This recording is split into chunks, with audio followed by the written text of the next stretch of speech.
Share your screen now. Don't forget to share your screen every now and then so I can look at what you've been drawing and talk to you about it. But Alrighty. you said you did the extrusion. Ironically, the one I'm in right now is the sweep because I was going to show you some crazy tricks with the sweep. Now, the sweep is a two-part, so I drew this circle. And then what happens is then I draw a shape along that circle. And when I say finish, it sweeps that shape around that path. So I'm going to show you him again. If I go into this top view and I was to create a line, and this doesn't have to be a closed line, but it can be. So if I drew something like this, and there be one more line on there. You see this object right here? This green thing? Yes. Well, what that is where you're going to draw your path. Okay. Or I'm sorry, where you're going to draw your profile.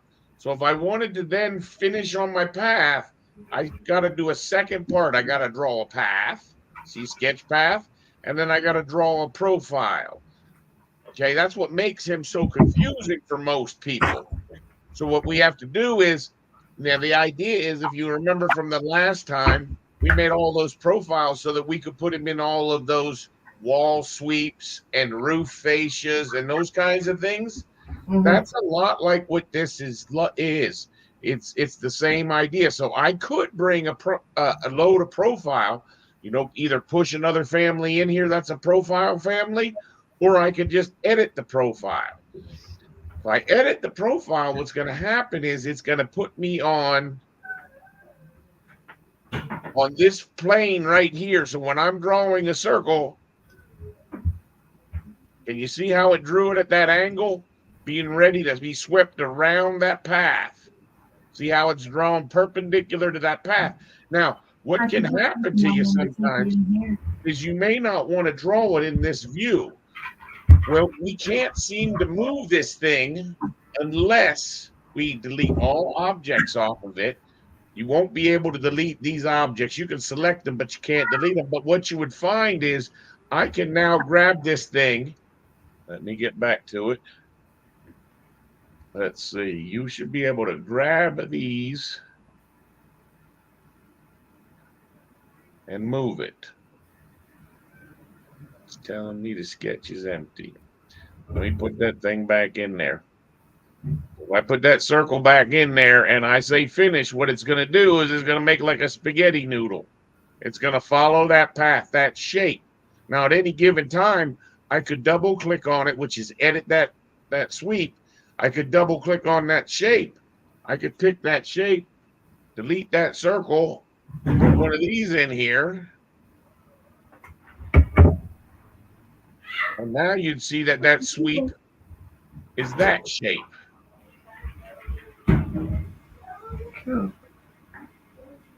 Okay. But that's a two-part family. Unlike the extrusion, as you were doing it, was just one part, right? You draw a shape and then you say finish. So that's why people sometimes get so confused with the sweep, is because when you do the sweep, you've got to do one. First, you got to draw your path, or you got to pick your path. And I'm not going to go into pick your path right now because there tends to be problems when we go into it. I'll explain that a little bit more. But I think it's a little bit early for the pick path. You got to be able to create your sub geometry, your main pieces of geometry. So that would be with a sketch path. Now maybe I could do something like, and see, the problem is you don't typically see how this is going to work naturally in your head. You're not going to visualize these sweeps, but you have to learn how to model things with them. So if I put a shape around here, let's say this is where we finish on the path, then we go select profile and edit profile, and that's put me right here.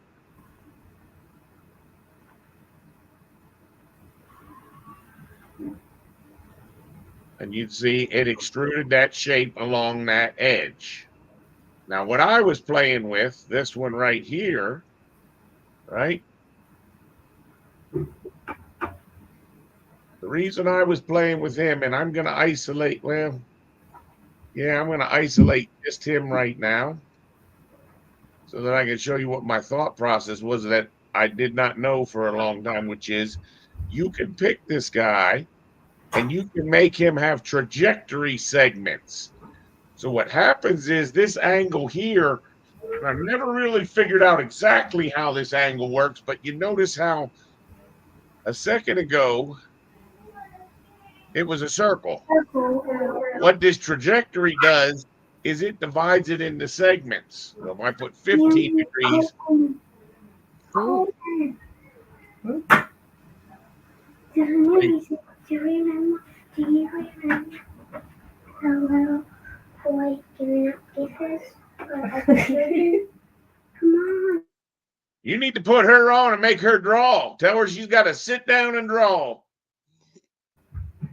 I got the 10-year-old sitting with me watching and listening. I know, I hear it. You Well, need to that give was her the the mouse and 7-year-old. let her draw. That was the 7-year-old. The 10-year-old's being quiet. He only asked what state you were in. South Carolina for now.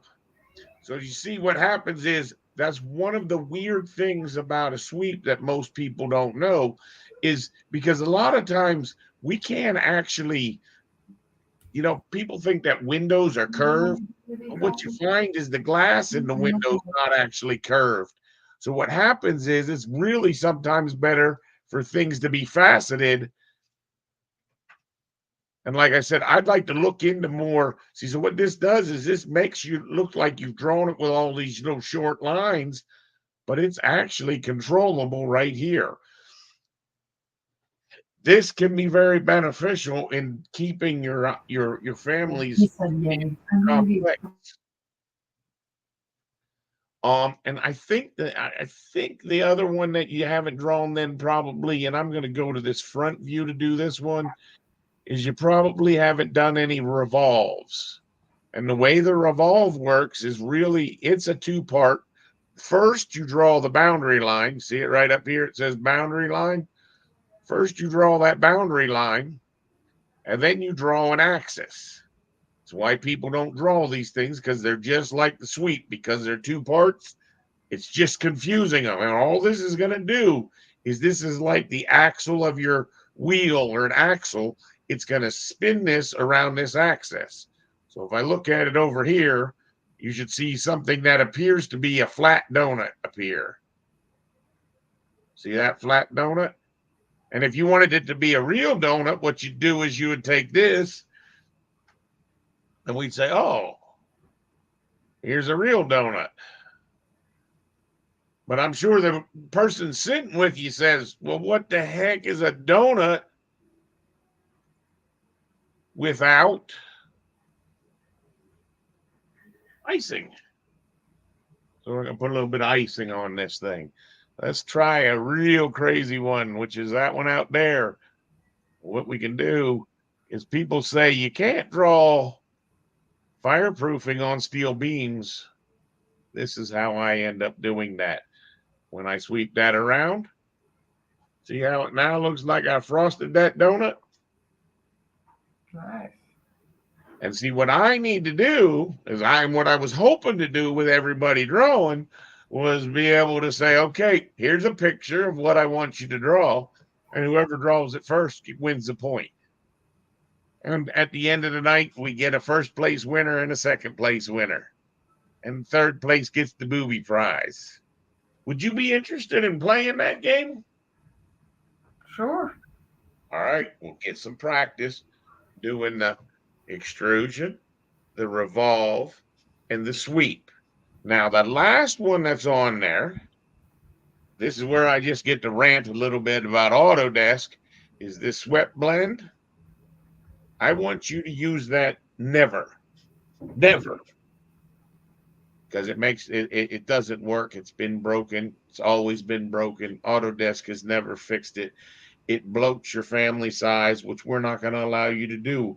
If I'm having you, because you got to understand, if you can do this, if you can master this, I already know you can somewhat read a submittal drawing, then you can build those objects. And I can pay you to build those objects because people need people to build those objects.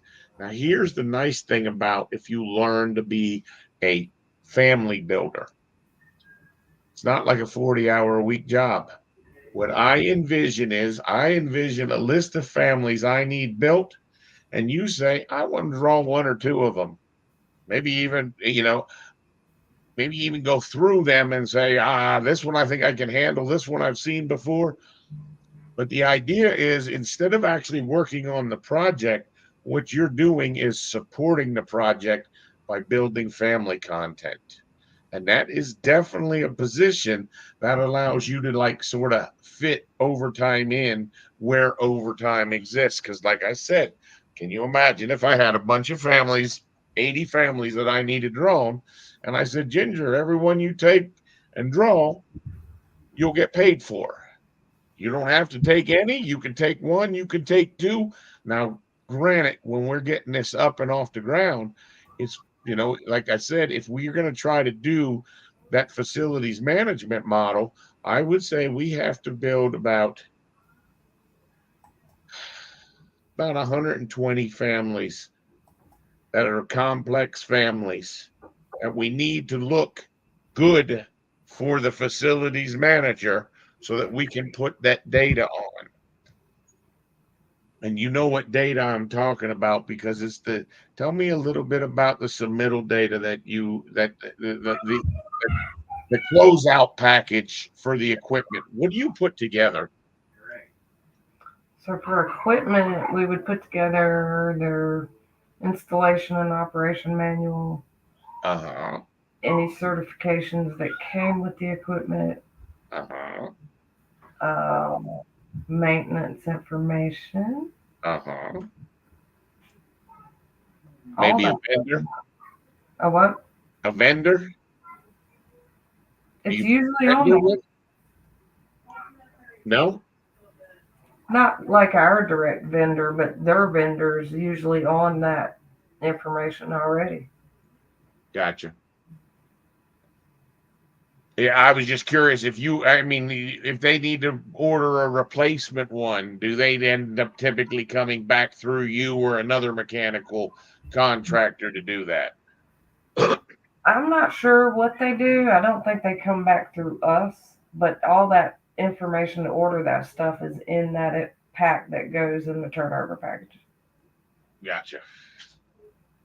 Well, I would definitely be interested in exploring a little bit more what goes in that turnover package, because what goes in that turnover package is what we'd like to build into the Revit model. Well, really the Deluxe model, obviously, because that's what we're talking about turning over to them. Gotcha. And I did get permission, like I said, to get you guys more access, like to put some more captain users on there so that we can actually put some other projects up on Deluxe. And that's what we're going to do when I get back.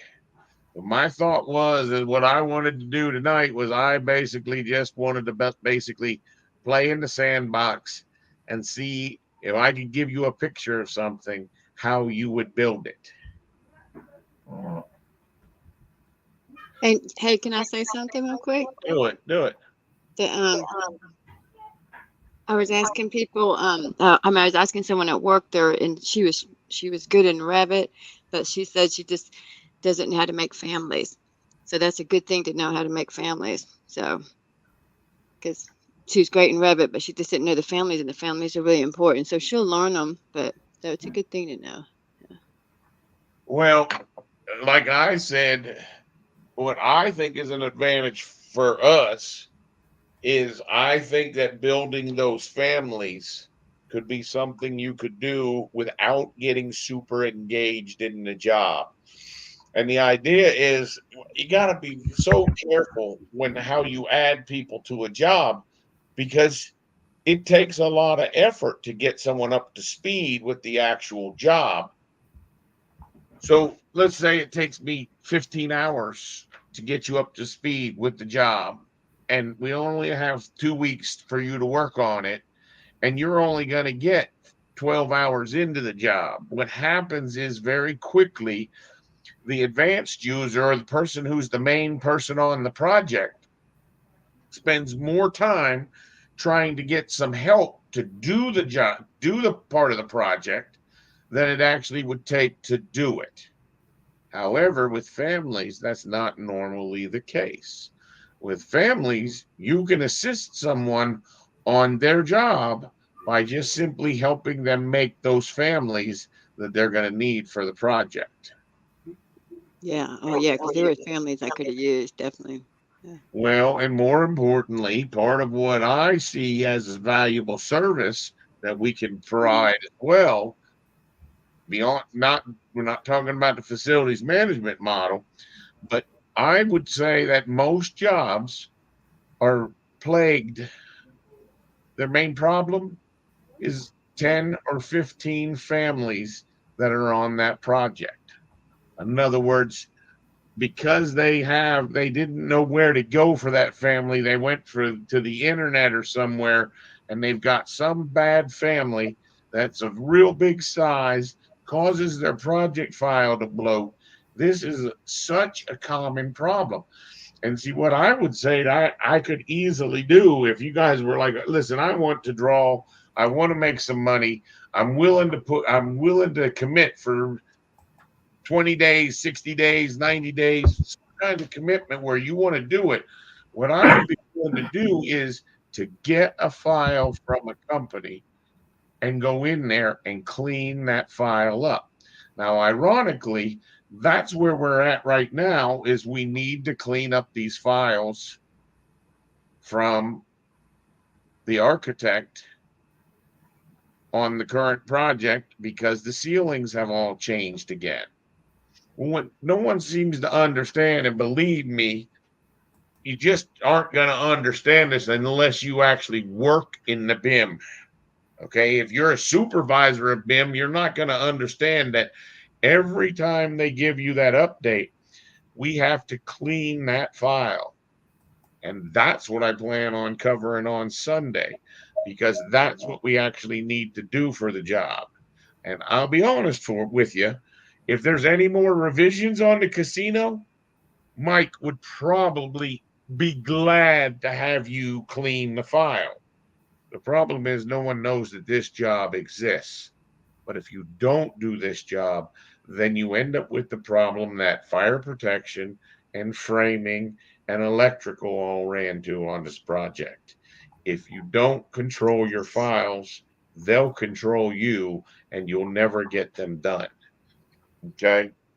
So that's more in depth of supporting of the project. But I also believe there's a need for people to, you don't need to know everything about the job. If I give you a submittal, all we need to do is work on you being able to create that family for me in a usable manner. And that simply means a couple simple things. How I'm going to name this family one. Number one. Number two, you have to push this family into a project. Make sure it works. Make sure the colors are right. Make sure it does what it's supposed to do. Make sure it functions. You would need the project file to do that because if I push this family into one project and I push this family into another project, they're going to react differently. Only slight things, but easily I could show you that I could push this project into our current project, the casino, and everything came out green. If I pushed it into another project, it might come out another color. Hmm. How does that happen? That's where, in writing the family, you have to realize that what you're going to need to do is write the family, and then you're going to need a project, right? One of these architectural or mechanical projects, and then what you would do is you would push this family in, and you'd see how he works. Let's see if I can show you some examples. Obviously, everything's going to be black and white. We'll close this thing and close that thing. So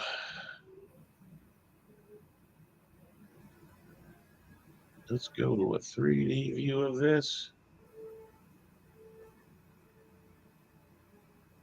So this is a perfect example on that donut shape because of how I drew some of those curves.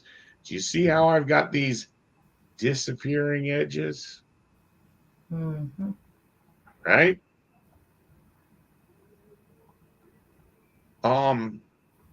When we start making things parametric, which we're gonna want to do, okay? Making this parametric. Remember, that's what I spent all last week talking about, or the last meeting talking about. That's when I've got these little dots right here. See, so I could put this. Let's try that one more time. I could make a new one. I could call this segments. I could then load it into the project. And what would happen in the project now is when I picked on that object, if I went to edit type, you would see I just added this segments. See, now on the fly, I can make this a 60. I can make it a 30 in the project. And you have to test your family, not in this family. You draw the stuff in the family, but you have to test it in an actual project. And that includes how it appears in your plan view. So this is my plan view. So watch this. I can actually take this stop sign looking creature. I can come up here in visibilities and settings and say, well, I don't want to see that in plan view. And I could say, okay. I could do another one to turn it off is I could say visibility settings. I don't want to see that if I'm in course mode. So now when I load this into the project, you'll see that the stop sign went away and this shape at the bottom went away. But he only went away because we were in course mode. If we were in fine mode, he would turn on.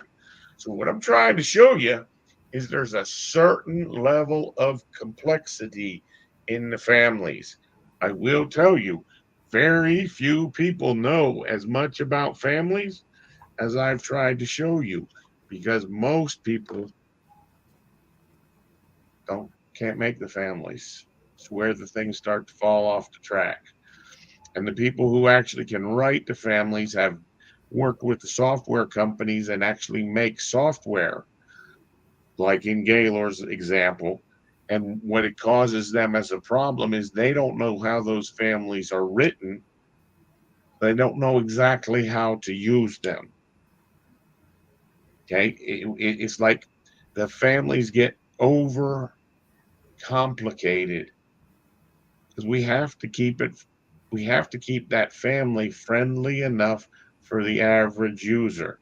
And you'll notice this right away when we start looking at some of these other families. You'll notice they made 800 parameters, and you're sitting there saying, I don't even know which one I'm supposed to adjust. Where what we want to do is we want to make our families simple to use.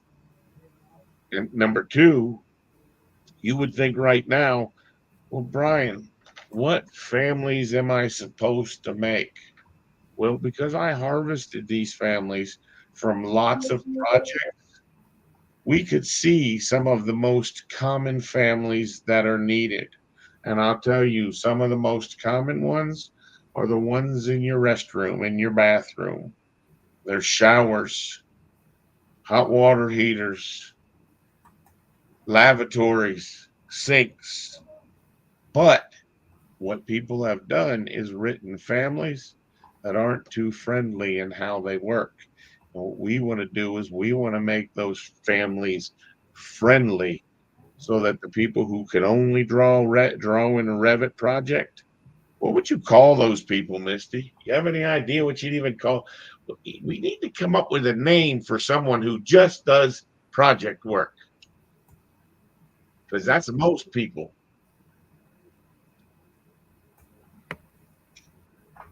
Um, For what kind of project work? For what? What would you call someone who knows Revit but only the projects? The average user, right? I'm Oh, sorry. okay. I'm not sure. Okay, cool. Sorry. She's focused on actually doing a job. I didn't mean to No, interrupt. no, no. I'm still listening though, kind of. So I am. So, but a person that does what the project, the beginning stages of the project, or setting up the project. No, I'm saying what would you call a Revit user that doesn't know how to write anything with the families? Um. The average Revit user, right? Yeah. Yeah. I would. That's what you want. Probably a lot of average people in companies they're trying to hire right now. Companies are average, so to having the most is really important. Having all the families for 'em, um, set up, right, so they can just drag them in. That is definitely helpful. But You go back to drawing. You go back to Lord, drawing. You'll be fine. I'm sorry. You're fine. Okay. Yeah. So Ginger, Mm-hmm. in order for me to teach you the more advanced tricks, I need you to draw those three things. Go take a picture of your sink, draw your sink. Take a picture of your toilet, try to draw your toilet, and maybe try to draw your tub. If that is like a piece of cake and you can whip that out, then what I want you to do is I want you to go to your kitchen and pick two appliances and draw them. Or maybe you just do some shopping on Amazon on something you'd like to buy for your kitchen, juice maker, something like that. Can you try to draw me 5 objects? I can draw. It's going to take you probably somewhere between 6 to 8 hours to draw that. As soon as Sunday comes around, I'll try to do that for the second half of the class on Sunday first, because while we're cleaning that file, there's a lot of wait time. Now, you think about that as something bad, but you understand I've got to charge for that time. I've got to put that time in, and that's allowed me to be extremely lucrative on this project. Okay. It's been very beneficial. It was nice sometimes. I mean, it takes 7 hours to clean the electrical file because the file is so out of control. What would see as a benefit is I would love to do 3 classes or 4 classes with that firm to show them where their problems are. And most of their problems are in the families. Okay. And you can imagine they have to draw every one of those lights. And that's not exactly easy to build those lights. So that's what you can build after you do the plumbing fixtures. But I want a sink, a toilet, and a tub or a shower that look good and do the best job they can do in the actual project. And then I'll show you where your weaknesses are. Now, here's what my thought process is. So if I put a family up for someone to build, let's say a widget, and you get it back. I get it back from you. You say, "Oh, I can download that submittal. I can build that, and I can send that back to Brian." When Brian gets that family back, and it's preferably not just to Brian, it could go to any person who's what's called a checker. That checker would then grade that family, and your pay would be a combination of the complexity of that family multiplied times the grade that you got on it would decide, are you making $32 or did you make $48? And the better grade you get, the more money you get for that first phase of drawing that object in. That makes sense? Yes. So in any of these families that you make, you want to make sure that you get the easy grades. The easy grade, it's got to be under 1 megabyte in size when you're done with it. Right now, you probably don't even know how to measure that. First, we get you drawing it, then we get you measuring it, then we get you to understand better ways to model. Because however you model, I promise you there's another way to do it. And we have to find the best ways because we don't want these families to drag the project down. And that's what happens with these families on these projects. If you have bad families, they start infecting the job and they drag it down like a boat anchor. And everyone says, oh, that's just part of Revit waiting 20 minutes for it to open. And that's just part of Revit waiting 15 minutes for it to save. It's not. It can't be part of Revit because if that's the kind of lag times you have, you're never going to be able to keep up with the project. Does that make sense? Yes. And that was a 20, 30-minute rant from Brian. 30-minute rant that's up on the internet, and you can go back and you can say, well, Dan, part of the reason Brian was so expensive, he was telling you in a video last night. Or you could tell it to a new project manager. You with me? But I definitely think if you will just go in and try to do on the create tab, the extrusion, you can try the blend too. The blend is another two-part object. And the big one that most people see easily for the blend is if I make the bottom a square, and then I say it's a two-part, you see, I was drawing on the bottom. Now, if I go to the top, what it's going to do between those two shapes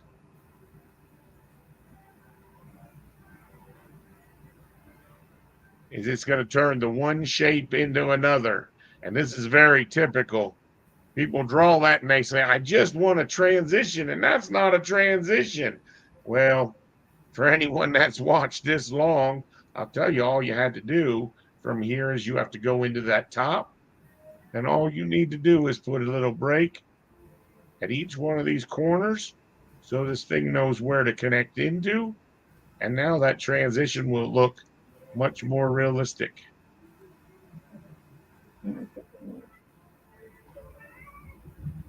I take that exact same shape, edit the top, and I rotated all this 45 degrees. You'll see that now there's these twist points in it. See how it's got this twist? Yeah. Okay. That's the blend. The extrusion, that's your Play-Doh, your beginner toy. The blend, it's a little artistic. The revolve's a little artistic. The sweep is the most powerful. The sweep is the absolute most powerful, the one you want to learn to model with. Okay? Okay. And then don't forget, we have the ability to take another object, which I'm going to just take this square, draw it right here. We have the ability to take this object and turn him from a solid to a void, at which point we can cut a solid object with a void object. And you get something like that. And then if you want to try to change that shape, you can take this, and we can actually change that shape. And you'll see that now it's a different shaped hole. Cool. Before you go drawing those 5 items, try to just make some different shapes. Try to look at something. Take a walk outside at your house and look at an individual little piece of your house and say, how would I make that model? And then come back to me and show me the questions you have. Say, I can do this, this, and this, but I couldn't figure out what was going on here, kind of thing. That makes sense? Mm-hmm. And we can keep this short because it's a Friday night. And if you're with all them youngins, you ain't drinking. And I didn't get my drink. And Eric and Tyler are still messing around. I'll send out an invite for Sunday night. But like I said, the first part, I'm going to clean up the files that came from the architects. And then the second part, we'll probably get a little bit deeper into these families. Okay. Sound good? Sounds good. All right. All right, we'll talk to you on Sunday, hopefully. All righty. You Well, draw have a a good little bit. weekend. Thank you. Draw for the next 50 minutes, Ginger. All righty. All right, you take care, girl. Y'all too. Thank you. Bye, bye-bye. Bye.